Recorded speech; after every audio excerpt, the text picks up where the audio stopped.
네, 서울 한 역에서 칼부림 사건이 있은 후 지금까지 살인하겠다라고 애고하는 글을 올린 그런 사람이 383명, 383건이 오늘 오전 9시까지 발생했답니다. 그 중에 164명을 검거했대요. 그리고 17명은 구속 조치를 했다고 합니다. 그 중에 10대가 71%, 아니 48%, 71명이나 있었대요. 10대. 왜 그랬냐? 장난으로 했다고. 장난인지 어쩐지 모르겠습니다. 그리고 또 대통령을 죽이고 싶다라는 글도 막 올려가지고 경찰이 또 급히 수사해서 검거한 그런 일들도 있습니다. 별의별 일들이 많이 있어요. 그러니까 이 세상이 뭐가 이렇게 정상적인 풍토로 돌아가고 있다라고는 보기 어렵습니다. 그런 일들이 왜 이렇게 난무하는지, 그리고 또 SNS가 이렇게 악용되고 있다라는 것도 그렇게 썩 좋은 그런 것은 아닌 것 같습니다. 제가 볼 때 모든 사람에게 하나님이 필요합니다. 하나님이 임재해 있어야 이 나무가 이렇게 푸릇푸릇 파릇파릇 생동감이 있게 살아있는 것처럼 사람이 정상이 돼요. 그런데 하나님의 임재가 이렇게 걷어지면 그때부터 이게 냄새가 나고 썩어가기 시작하고 부패하기 시작합니다. 사람도 똑같아요. 여러분에게 하나님의 임재가 있기를 바랍니다. 예수님께서 산상수훈을 가르치는데 그 기본 조건이 뭐냐? 바로 그거예요. 하나님의 임재, 하나님 임재 속에 살아가는 사람.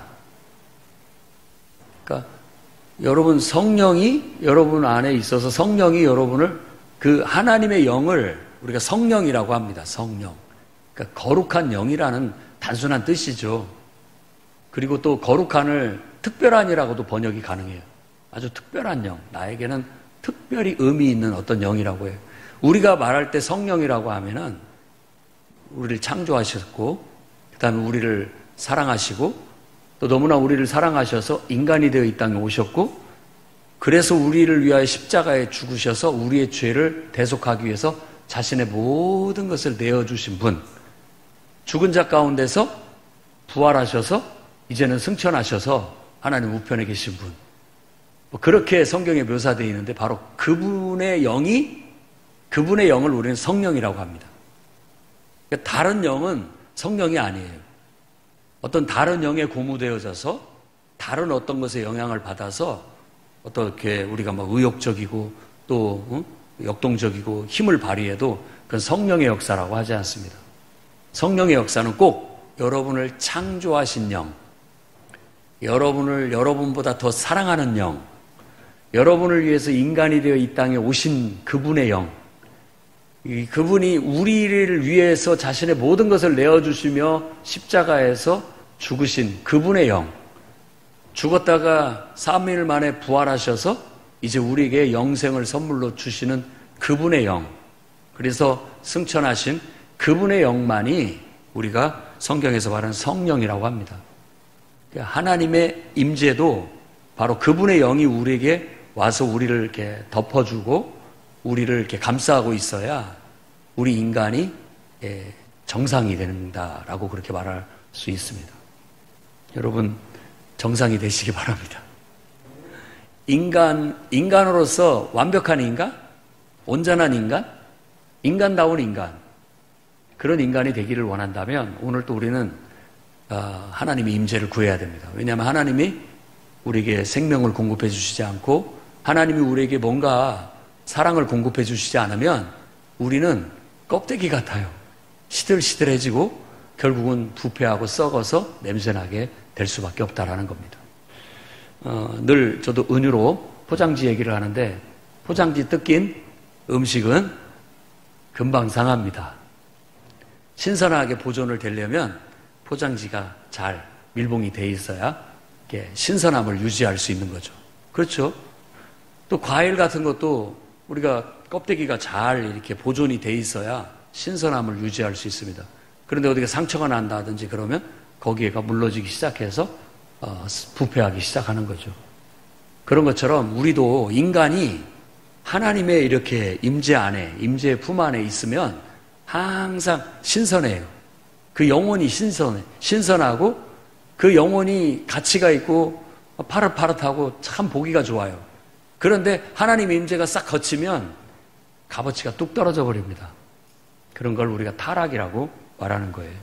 그래서 산상수훈은 하나님의 임재 안에서의 그 하나님의 임재 속에서 사는 삶의 복을 8가지로 쭉 얘기하고 있고, 그런 사람이 나타내는 영향력, 빛이 비치듯이 그 사람들에게는 하나님의 빛이 비춰난다. 마치 소금이 맛을 내는 것처럼 그런 사람은 인간으로서의 정말 하나님의 자녀로서의 참된 맛을 느끼게 해서 세상이 살맛나게 만들어준다라는 걸 배웠습니다. 지난주에는 말씀의 율법의 1.1에게도 다 떨어지지 않고 다 응해야 된다라는 것처럼 하나님의 뜻이 하나도 왜곡되거나 소실되는 것 없이 완벽하게 이루어내는 것, 그것이 어떻게 보면 우리가 추구하는 신앙의 목표예요. 하나님이 완전한 것처럼 여러분들 완전하려고 해야 됩니다. 그러니까 우리가 내가 막 완전하려고 하는 게 아니라 내 안에 하나님께서 주시는 말씀, 내 안에 주시는 생각, 이런 게 들어오면 그걸 100% 그대로 받아들여서 그걸 행동으로 100% 이루어내는 것, 그게 최고입니다. 그냥 그대로 하나님의 뜻이 내게 이렇게 임하면은 그것을 그냥 그대로 행동으로 딱 이루어내는 것이 인간의 본분이고 인간이 창조된 목적이고 인간의 제 구실이고 제 역할이라고 할 수 있는 거예요.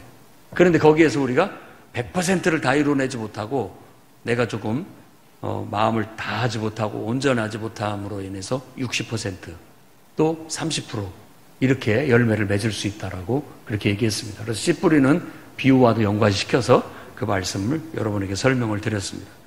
자, 이제부터는 바로 그런 어떻게 하면 완벽하게 하나님의 말씀을 이해하고 받아들여서 100% 하나님 마음이 내 마음이고 내 마음이 곧 하나님 마음이 돼서 하나님 마음, 하나님 뜻대로 내가 행동할 수 있는가에 대한 신뢰를 5가지로 예수께서 가르치고 계십니다.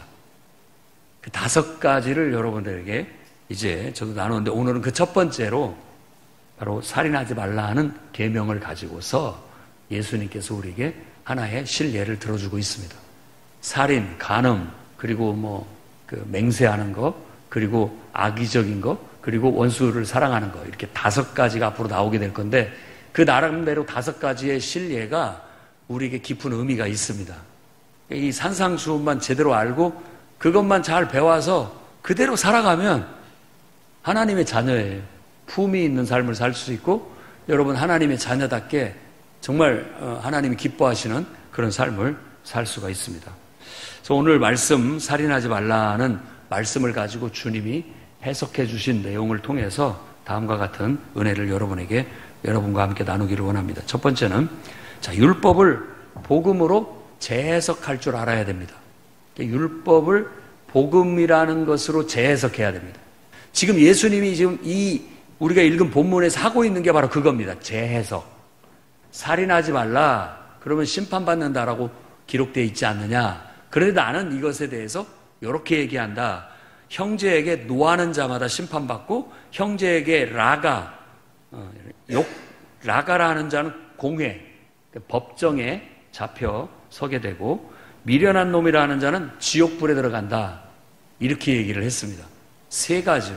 이걸 문자적으로 그대로 보면 살인하지 말라는 말보다도 요 말이 더 무서워요. 그렇죠? 자, 예수님 말씀이 바리새인들과 사두개인의 의보다도 우리 하나님의 임재를 추구하는 그리스도인들은 더 의로워야 된다. 이렇게 얘기합니다. 바리새인이나 사두개인은 살인하지 말라 했으니까 살인 안 하면 된다라고 생각해요. 그걸 좀 나쁘게 왜곡돼서 말하면은 살인만 안 하면 되지 뭐. 이렇게 생각할 수 있다라는 거죠. 사람만 안 죽이면 돼. 이렇게만 법을 악의적으로 해석할 수가 있죠. 그리고 누가 뭐라고 해도 사람을 죽인 건 아니잖아. 이렇게 우리가 변명할 수도 있는 여지가 있게 되는 거예요. 그러니까 바리새인과 사두개인은 율법 그 조항대로 철저히 지킨다라고 하면서 살인은 안 했잖아. 살인까지는 안 했다. 이렇게 나름대로 위안을 삼기도 하고 또 변명거리로 삼기도 합니다. 그러니까 우리가 법대로 하자는 말이 때로는 변명거리이기도 하고요. 또 그것을 좀 내게 유리한 쪽으로 악의적으로 사용하려는 경우들이 많이 있다는 겁니다. 그런데 예수님의 가르침은 하나님의 임재 속에서 성령의 인도하심과 성령의 지배, 성령의 통치, 하나님의 통치와 다스림 속에 사는 사람은 살인하지 말라는 말에 신경을 쓰는 게 아니라 살인하지 말라고 말씀하신 그분의 인격적인 소통을 추구하는 겁니다. 임재를 추구한다는 거예요. 딱 살인하지 말라고 그랬으니까 요대로만 하면 돼가 아니라 그렇게 말한 분의 의중을 이해하고 받아들여서 그분이 나한테 뭘 말씀하시는지를 우리가 온전히 깨닫는 것을 말하는 것이죠. 살인하지 말라고 하니까 사람만 안 죽이면 되죠. 그 외에는 다 해도 되죠. 이런 게 이제 악의적인 거죠. 살인하지 말라는 분이 형제에게 화내지 마라. 형제에게 욕하지 마라. 형제의 인격을 무시하지 마라. 이렇게 지금 그런 마음으로 살인하지 말라는 말을 했다라는 거예요. 그러니까 사람을 존중해라. 형제를 존중하라는 그런 의미로 살인하지 말라는 말을 했다라는 거예요. 그 마음 속에서. 그러니까 살인하지 말라고 하니까 그것만을 가지고 보는 게 살인하지 말라고 해서 하나님께서 그 말은 다른 사람도 나처럼 소중히 여기고 존중하라는 말이야. 이렇게 받아들이게 되면 그 말을 하신 분의 뜻을 100% 이해한 거죠. 100%. 근데 살인하지 말라고 한다면 그분이 한 말에 뭐 반절이나 이해했을까요? 반절만 이해한 거라고 볼 수가 있겠죠. 다 이해하지 못했기 때문에 하나님의 뜻대로 행하지 못하고 기쁘게 하지 못하게 된다라는 것. 그렇기 때문에 우리는 어떤 죽은 문구에 자꾸 집착하지 말고 그 말을 하신 분의 영적인 소통, 그분과의 영적인 영 안에서 인격적인 소통이 이루어져야 된다. 교류가. 그 속에서 우리가 그분이 왜 그 말씀을 하셨는지, 무슨 뜻으로 그 말씀을 하셨는지 그걸 우리가 충분히 이해해야 된다. 이게 바로 예수님께서 말씀하시는 재해석이라고 할 수 있는 겁니다. 살인하지 말라고 하신 분은 형제에게 너무 분노하지 마라. 화내는 거, 사람들한테 화내는 거. 그리고 또 여기서 말하는 라가라고 하는 것은 우리말로 한다면 바보, 돌대가리 이런 뜻입니다. 그리고 미련한 놈이라고 했는데 하나는 그냥 원어를 그대로 썼고 하나는 번역을 했어요. 모래라는 말을 미련한 놈이라고 번역을 했습니다. 그야말로 미련한 놈입니다. 인격적인 모독이죠. 쓸모없는 놈 이런 뜻으로 받아들입니다. 그러니까 하등에 네가 쓸모가 없다. 도대체 뭐하고 사냐. 쓸모없는 인간, 가치 없는 인간. 그러니까 인격적인 굉장한 모독이고 무시죠. 아무짝에 쓸모가 없다라는 그런 식의 표현인 거예요. 근데 그런 말을 듣고 기분 좋을 사람은 하나도 없죠. 하나도 없습니다. 그래서 율법이라는 것, 그리고 또 성경책에 기록된 이 글, 또 설교 시간에 하는 설교, 이런 것들을 여러분 그냥 말로만 듣지 말고 그 말을 하는 사람의 의중을 영으로 통해서 받아들여야 됩니다. 그래야 이게 소통이 되는 거지. 말꼬리 잡기 시작하면 한도 끝도 없어요. 옛날에 저도 기독교 윤리 배울 때 그 사람 말꼬리 잡는 것 같이 사람을 피곤하게 하는 게 없습니다. 요렇게 말하면 요렇다고 뭐라고 하고 또 반대로 요렇게 말하면 요렇다고 또 뭐라고 합니다. 한번 해보세요. 여러분을 말려 죽일 수 있어요. 저도.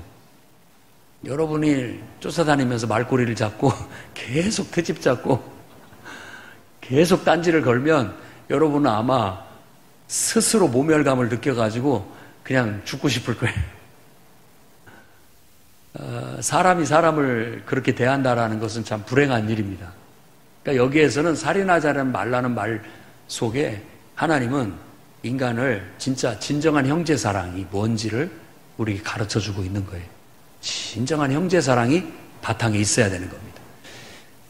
창조주 하나님을 내가 내 마음에 품었기 때문에 그 하나님의 마음으로 사람을 보는 거예요.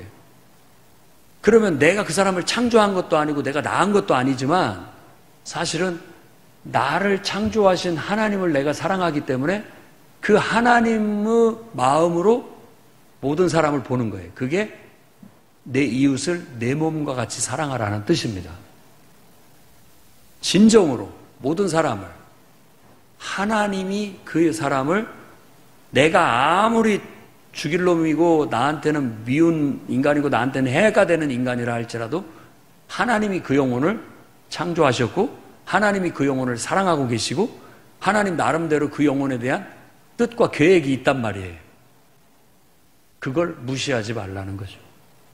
그것마저도 우리가 하나님 임재에서 벗어나는 행위라는 거예요. 하나님을 섬기는 사람은 모든 사람에 대해서 어느 정도 하나님을 통해서 그러한 개념으로 기본적으로 대해줄 필요가 있습니다. 아무리 그 사람이 하나님을 안 섬기고 하나님을 원망하고 하나님 앞에 악의적인 태도를 갖는다 할지라도 그 영혼도 결국 하나님이 창조하셨고 하나님이 사랑하고 계시고 그 영혼에 대한 하나님의 계획과 뜻이 있다. 최소한도에 그렇게 우리가 봐주는 것 자체가 인간 존중이에요.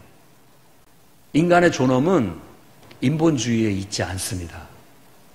인본주의적 인간의 존엄은 너나 나나 똑같은 짐승이다 이런 얘기밖에 안 돼요. 근데 진짜 인간의 존중은 하나님의 창조를 믿는 신본주의 안에서 인간을 존중하는 게 참된 존중이에요. 그도 하나님이 창조하신 하나님이 사랑하시는 하나님이 뜻과 계획을 갖고 있는 한 영혼이다라는 것이 얼마나 존중받는 거예요. 여러분도 자신을 그렇게 생각하고 사셔야 됩니다. 나도 하나님이 나를 창조하셨고 하나님이 나를 사랑하고 계시고 내 인생에도 하나님의 뜻과 계획이 있어서 나를 이 땅에 보내셨다. 이런 마음을 갖고 나면 나의 존재 의미가 있고 가치가 있잖아요. 그게 바로 자기 존중이에요. 내가 그렇다면 다른 사람도 그렇다라는 존중심이 있어야 됩니다. 근데 그런 것들이 깨지게 되면 살인을 저지르게 되는 것이죠. 너는 이 세상에 필요 없으니까 없어져야 되겠다. 이렇게 생각을 하는 거죠.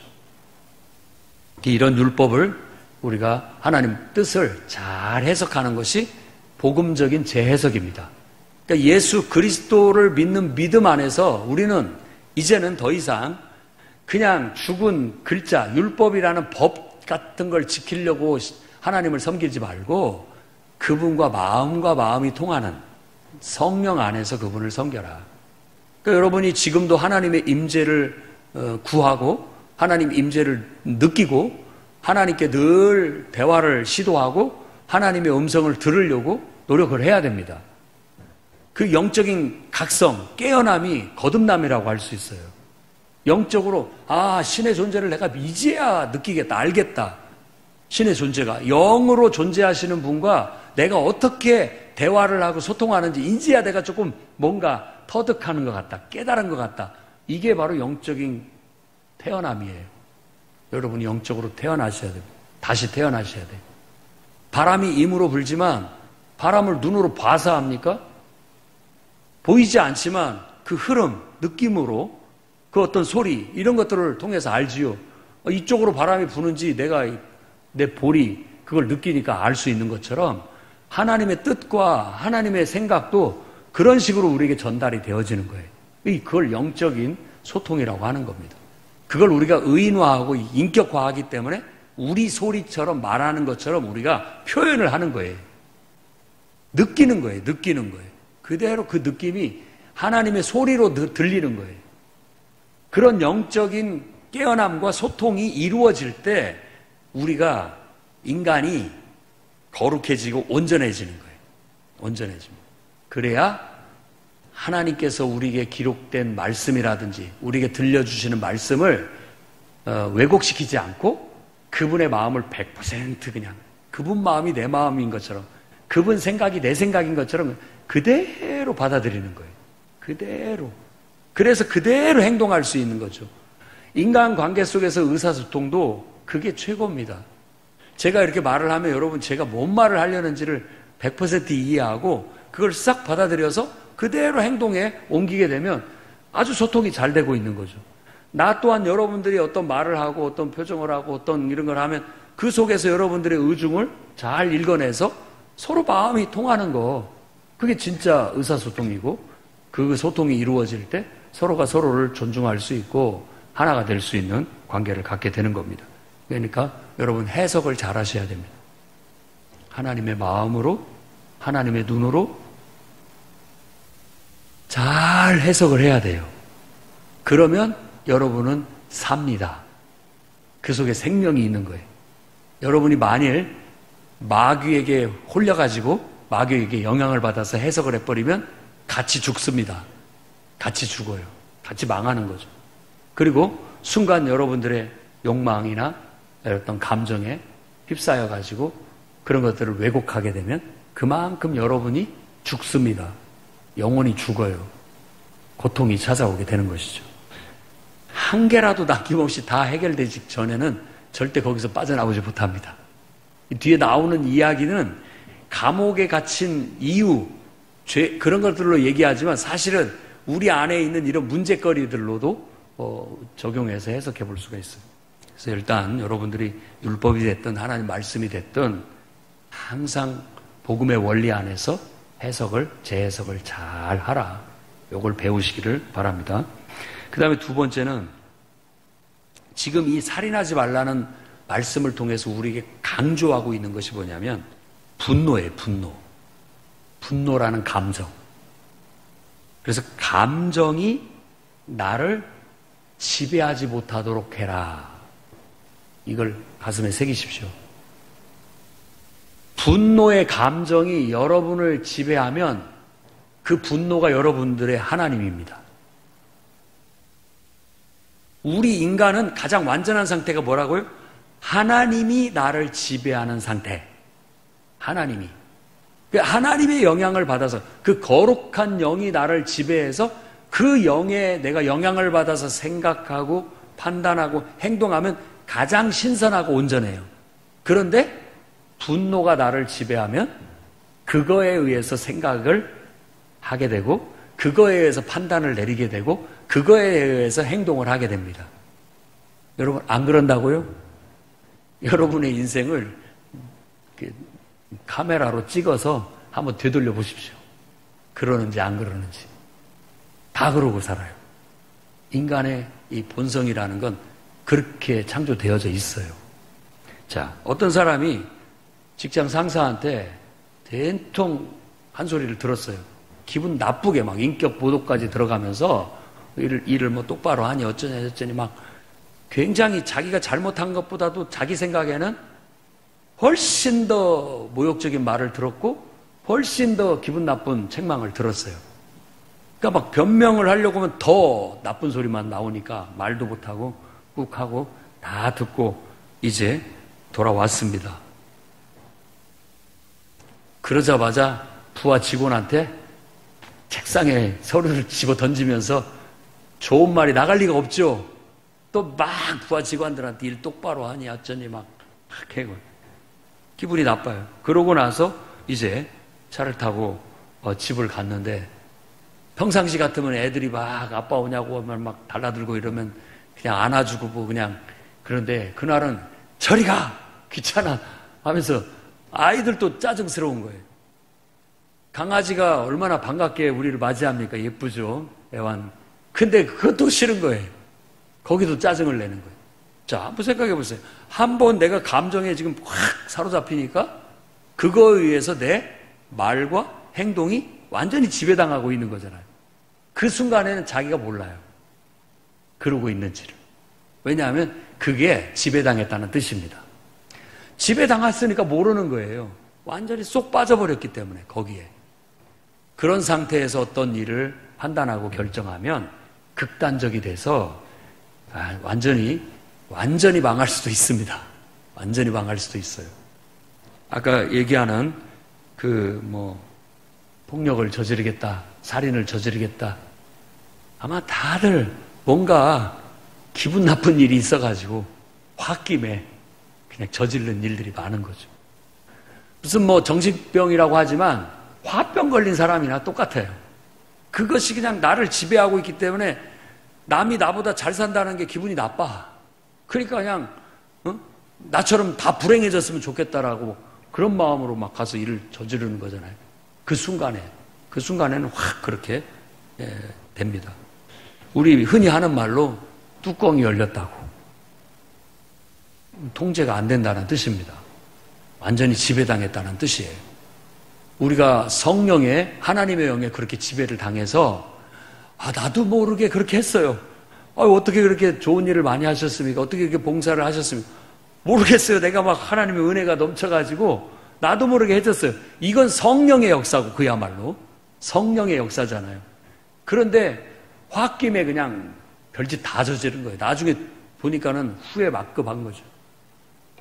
그래서 분노가 여러분을 지배하지 못하도록 여러분 항상 관리를 하셔야 됩니다. 나를 지배하실 분 하나님이에요. 그래서 분노가 치밀어 올 때 그 분노를 하나님의 권위 앞에, 하나님의 임재 앞에 굴복을 시켜야 돼요. 그래야 다스려집니다. 이 고삐를 잡아야지, 안 그러면 그 분노가 인격화가 돼가지고요, 여러분들 위에 군림하면서 여러분을 지배하고 여러분을 막 끌고 다닐 겁니다. 사방간대로. 갈 때도 갈 때 못 갈 때 다 데리고 다니고 할 말 못 할 말 다 하게 만들고 여러분의 인격을 망가뜨리고 여러분의 쌓아놓은 인생을 손상시켜버리고 말 거예요. 그 어떤 극단에 살인이 있는 거예요. 결국 그 분노가 살인을 저지르는 거라. 그 분노가 여러분 입에서 할 말 못 할 말을 다 내뱉게 만드는 겁니다. 그러니까 막 그 순간에는 이 돌대가리 아무짝에도 쓸모없는 놈 나가 죽어라 별의별 소리 다 하는 거죠. 이게 그 상황에서는 그런 말이 튀어나와요. 우리 머리가, 우리의 이 표현력이 다 그 분노의 지배를 받아서 나오는 거예요. 야, 저 말은 저 안에 분노가 하는 소리구나. 여러분 해석할 수도 있어야 됩니다.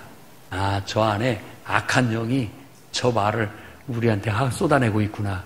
이렇게 얘기를 해야 됩니다. 그때는 사람을 피해야 됩니다. 그 영이 영향을 주는 순간은 피해야 됩니다. 뭔 일이 일어날지 모르기 때문에. 그런데 이제 그게 이렇게 차분히 그 영이 가라앉게 되면 그때에는 생각이 달라지고 판단이 틀려지는 거예요. 말이 틀려지고. 그러니까 여러분이 이 지상에서 보는 세상하고 높은 산에 올라가서 보는 세상하고 틀려요. 보는 눈이 틀립니다. 예를 들어 내가 느끼는 느낌하고 여러분이 느끼는 느낌이 같지를 않아요. 그 입장에서 느끼는 느낌을 아무리 내가 동일시해 보려고 해도 그걸 숙달이 안 된 사람은 모릅니다. 꿈에도 몰라요. 꿈에도 모릅니다. 그 입장에서 전혀 느껴지지가 않아요. 다 내 입장에서 생각하는 거예요. 내 입장에서만 생각하는 거예요. 그러다 보니까 우리가 분노에 사로잡히게 되면 어떤 순간에는 그것이 정의인 줄 알고요. 그게 정의인 줄 알고 그게 옳은 것으로 잘못 판단을 하는 거예요. 왜곡된 판단을 하게 돼서 형제를 무시하고 또 상처내고 죽이는 일까지도 서슴없이 벌이게 되는 겁니다. 야, 인간이 어떻게 저럴 수 있을까 싶은 일들도 저지릅니다. 나는 안 그럴 것 같지만 나도 그럴 수 있습니다. 나도 그 상태가 되면 확 그 막 감정에 확 사로잡혀가지고 그런 일을 벌이게 되는 거예요. 제가 분노론을 얘기했지만 분노는 모든 감정 중에서 가장 에너지가 강한 감정 중에 하나입니다. 내 감정 중에서 희노애락의 여러 가지 감정이 있지만 분노가 제일 강력해요. 그래서 성경에는 분노에 대한 교훈들이 많죠. 그 분노 자체를 다스리도록 그 분노 자체가 제멋대로 날뛰지 못하도록 다스리라고 하지만 예수 그리스도 복음의 원리 안에서 그것을 다스리는 법은 하나님의 임재 아래 그 분노라는 우리 모든 감정을 하나님이 사용하실 수 있는 도구가 되게 하는 것. 그거 외에 방법이 없습니다. 왜냐하면 감정은 가치 중립적이에요. 감정을 갖다가 옳다 그르다 말하는 거 아닙니다. 그냥 감정은 감정이에요. 화가 나는 건 화가 나는 거예요. 기분이 나쁜 건 기분이 나쁜 거예요. 그걸 옳다 그르다 말하지 않습니다. 다만 화가 나는 거라든지 기분이 나쁜 거라든지 그것이 무엇에 의해서 화가 났고 무엇에 의해서 기분이 나쁘냐 그거예요. 그러니까 우리의 감정도 하나님이 필요했기 때문에 만든 거란 말이에요. 화를 낼 때는 내야 되고 또 미워할 때는 미워해야 되고 뭐 그런 것들이 다 필요 적절하게 쓰여져야 되는데 그 필요 적절하게 쓰여지는 것이 하나님의 뜻, 하나님의 임재 아래에서 다스려질 때 가장 필요 적절하게 쓰여진다라고 보는 겁니다.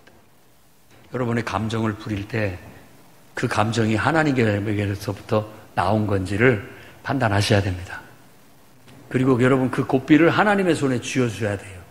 그래서 하나님 제 분노도 하나님이 사용해 주세요. 제 착함도 하나님이 사용해 주세요. 제 친절함도 하나님에 의해서 쓰여지게 해주세요. 어떤 것도 하나님에 의해서 쓰여지지 않는 것은 내 그냥 자연 그대로라면 악으로 갑니다. 부패예요. 모든 게 다 부패로 간단 말이에요. 그런데 그것이 하나님의 임재가 덮여져서 하나님에 의해서 발휘되게 된다면 다 선으로 갑니다. 그것이 성경의 가르침이고 원칙이에요.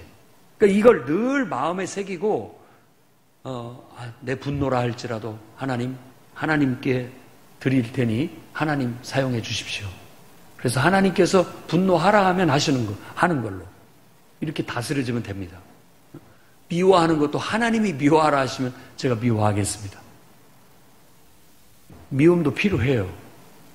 그런 것 자체가 그냥 본질적으로 나쁘다라는 게 아닙니다. 우린 그걸 말하는 게 아니라 그것이 누구에 의해서 영향을 받아서 누구에 의해서 발휘되느냐, 쓰여지느냐, 그걸 지금 산상수훈에서 말하고자 하는 거예요. 근데 이게 사탄에 의해서나 여러분 안에 있는 그냥 하나님의 통제에서 벗어난 스스로의 욕심, 본능에 의해서 그게 발휘가 되지면 살인까지도 갑니다. 관계는 깨지고 살인까지도 가는 거예요. 그러나 그런 모든 것들이 하나님에 의해서 발휘되어지게 된다면 우리는 그것 자체에는 옳고 그르다는 판단에 없게 되고 그냥 하나님의 뜻을 쫓아 쓰여지는 것 자체를 선이라고 보는 겁니다. 그래서 여러분 하나님에 의해서 영향을 받고 하나님에 의해서 말하고 여러분 감정 표현도 하고 살아가시기 바랍니다. 마태복음 12장 34절 보면은 예수님께서 너희 마음에 가득한 것을 입으로 말한다 라고 말합니다. 이 안에서부터 나오는 거예요. 다 안에서부터 나오는 겁니다. 그러니까 얼마나 우리가 하나님의 임재 상태를 유지해야 하는지의 중요성을 다시 한번 강조드립니다. 그 임재 상태에서 생각이 들어와야 올바른 생각을 할 수 있고 그 상태에서 내 감정이 발휘돼야 올바르게 감정 발휘가 될 수 있어요. 그리고 이제 나도 그렇게 발휘를 해야 되겠지만 상대방이 그런 것에 대해서 표현하는 감정들에 대해서도 우리가 읽어낼 수 있어야 됩니다. 저것이 하나님에 의해서 영향을 받아서 나오는 건지를 분별할 수 있어야 되겠죠. 아니면 저것이 사탄의 영향을 받아서 나온 건지, 사탄한테 속아서 나온 건지, 순수 자기 이기적인 마음, 욕심에서부터 튀어나온 말인지를, 감정의 표현인지를 분별하면 되는 겁니다. 그렇게 해서 피할 건 피하고, 거를 건 거르고, 진짜 하나님께로부터 온 것이라면, 아무리 기분이 나쁘더라도, 여기서 정말 하나님께서 우리에게 그런 기분 나쁜 욕을 듣게 만들고, 또 인격적인 무시를 당하게 만들었다 하면은 하나님의 책망으로 받아들이고 그것을 하나님의 뜻으로 받아들여서 스스로를 개선하는데 활용하는 긍정적인 에너지로 얼마든지 쓸 수가 있습니다. 그래서 이런 삶의 원리가 이 속에 들어져 있습니다. 이 여러분 감정이 제멋대로 여러분을 지배해서 하나님 노릇하게 두지 마시고 여러분의 감정을 하나님께 끌고 가서 하나님 이 고삐를 잡아주시고 다스려 주십시오 할 수 있는 그런 사람이 될 때 여러분은 진짜 하나님의 자녀가 되는 겁니다. 그래서 감정마저도 하나님의 임재 속에서 다스릴 줄 아는 사람. 그 다음에 세 번째로는 이와 같이 하나님의 임재가 중요한데 하나님의 임재를 방해하고 훼손시킬 만한 일이 우리에게 있다면 즉시 생각난 대로 제거해야 됩니다. 여기에서 이렇게 예물을 제단에 드리려다가 거기서 내 형제에게 원망 들을 만한 일이 생각나거든 예물을 제단 앞에다 두고 먼저 가서 형제와 화목하고 그 후에 와서 예물을 드리라라고 하면서 그 뒤에 이어지는 것이 어떤 문제가 있든지 그 문제가 해결되기 전에는 그 옥에서 나오지 못한다라고 얘기를 합니다. 진짜로 잘못을 저질러서 누구의 돈을 떼어먹었다든지 손해를 봤으면 그걸 다 갚을 때까지 실제 우리가 세상에서 옥에 가둬놓고 그렇게 하잖아요. 벌을 받도록 만들잖아요. 그것이 똑같이 우리 스스로도 우리 스스로 양심의 가책이라는 옥이 있어요. 감옥이. 스스로가 가둡니다. 그러니까 가만히 보면요. 사람이 자기 잘못을 자기가 처벌하고 삽니다. 자학이라고 하죠. 자학.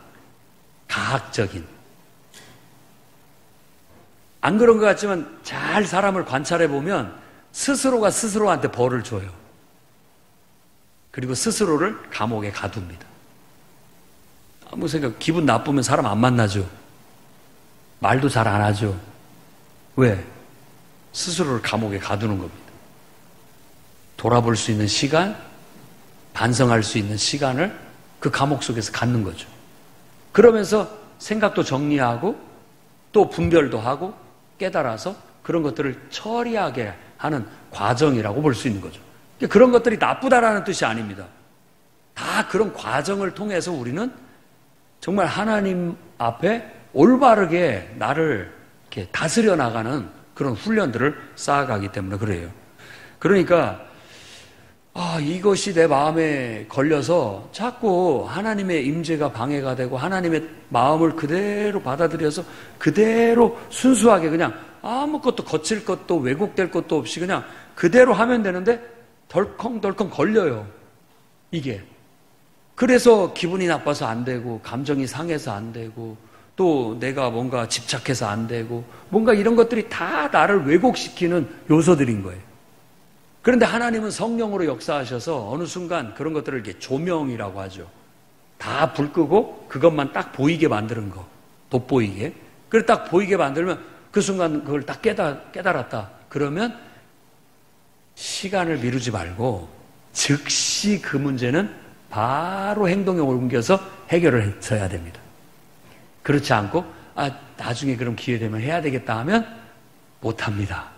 10중 8구 못합니다. 아주 의지가 강한 사람이 아니고는 10중 8구 나중에 한다라는 사람은 거의 못합니다. 그러니까는 즉시 아무리 예배를 드리려고 지금 예물을 갖고 왔음에도 불구하고 그것보다 더 중요한 일은 없음에도 불구하고 그것부터 빨리 가서 해결하고 와라. 그래야 해결이 되는. 그게 더 급선무다라는 걸 가르쳐 주는 거예요. 어떻게 보면 인간이 자기를 관리하는 법을 가르쳐 주는 거죠. 하나님이 기도하는데 탁 떠오르게 했거나 늘 내 마음에 부담을 주고 생각나게 해주시는 것들 이런 것들이 있으면 그런 생각이 딱 떠오르면 이거 더 이상 미루지 말고 바로 가서 행동하자 해야 되는 겁니다.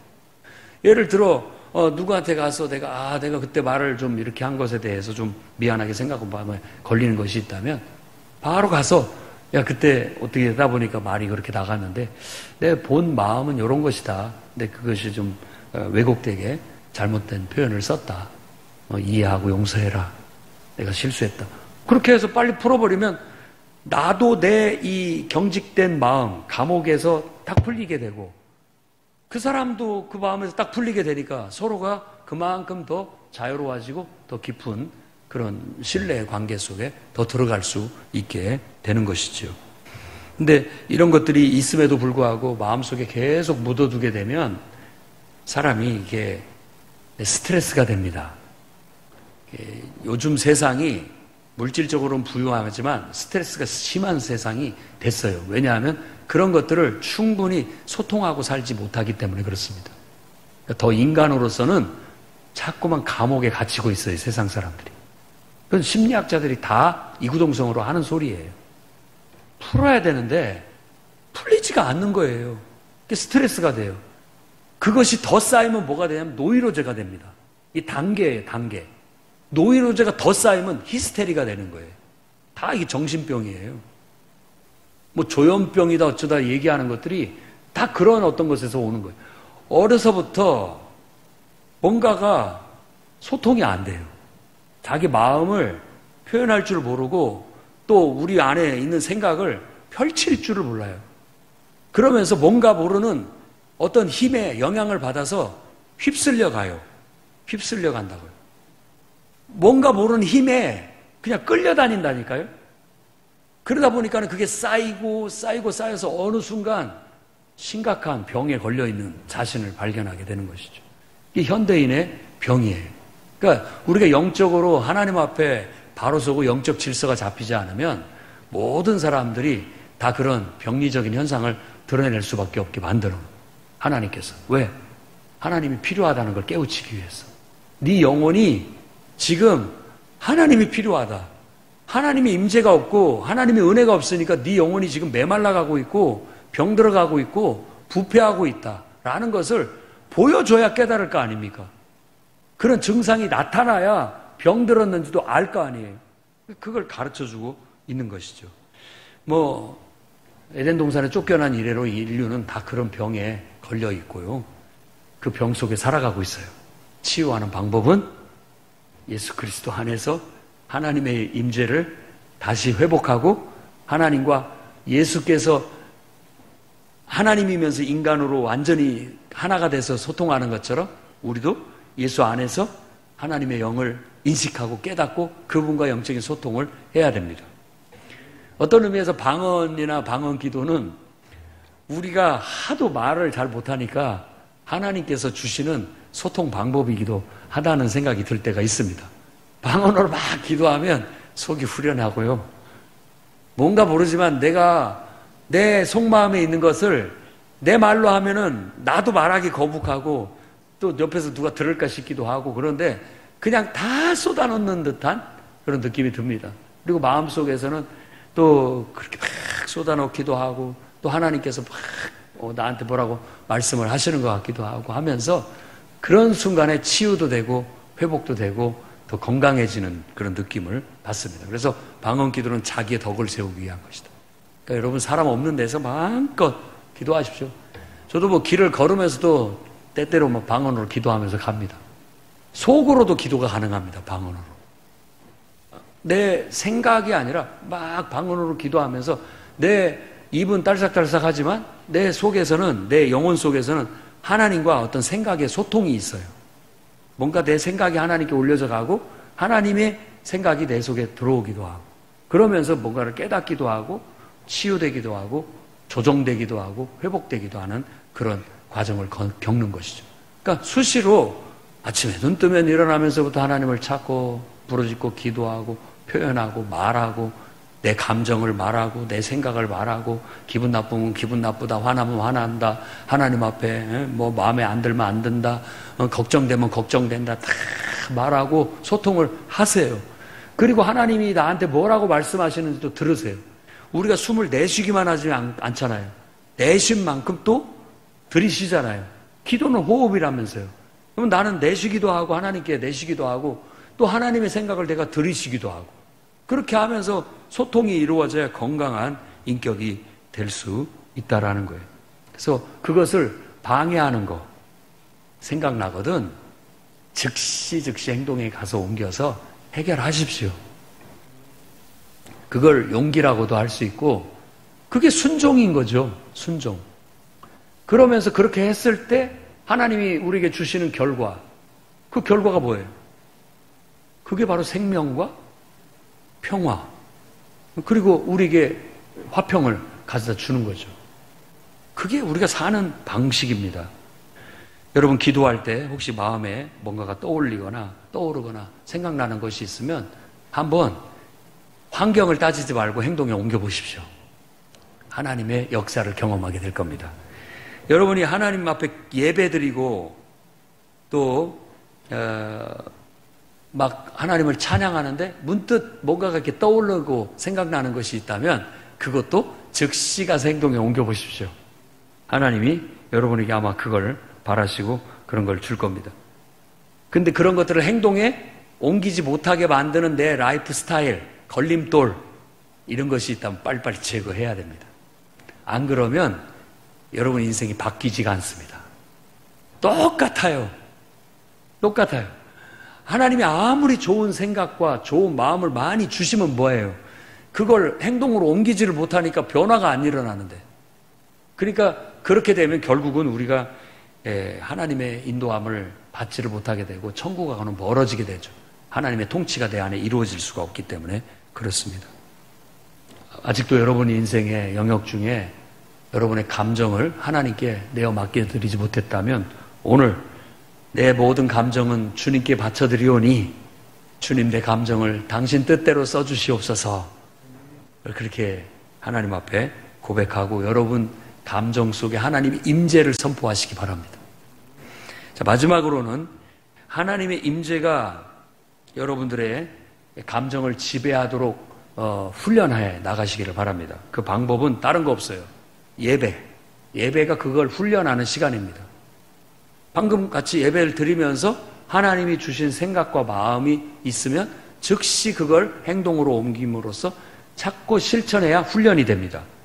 또 기도하다가 뭔가가 떠오르고 생각나면 빨리빨리 잊어버리지 않도록 메모를 하고 그걸 가능한 한 빠른 시간에 환경의 제약과 어떤 체면 뭐 이런 거 다 뒤로 보내버리고 다 제거하고 그걸 그대로 가서 행동에 옮기는 훈련을 쌓으십시오. 성경을 읽으면서 말씀을 묵상할 때 탁 주시는 그런 감동도 그렇게 하십시오. 그리고 실제 봉사에 실천을 하면서 그때 하나님께서 주시는 생각과 느낌도 행동에 옮기는 훈련을 수행하십시오. 그러다 보면 여러분들이 산상수훈이 내 삶에 이루어지고 있구나. 하나님의 통치가 내 안에서 그냥 그대로 이루어지고 있구나. 나는 하나님의 통치 아래 천국을 살고 있구나는 경험을 하게 될 겁니다. 그렇게 해서 여러분들의 인생이 하나님의 임재 속에서 조금씩 변화되고 더 나아지고 그래서 더 가치 있고 더 의미 있는 더 편하고 쉬운 삶을 살라는 말이 아닙니다. 더 가치 있고 의미 있는 더 규모 있는 종려나무 70주 같이 이렇게 우람하고 보기 좋은 그런 인생을 살아가시기를 주의 이름으로 축원합니다. 기도하겠습니다.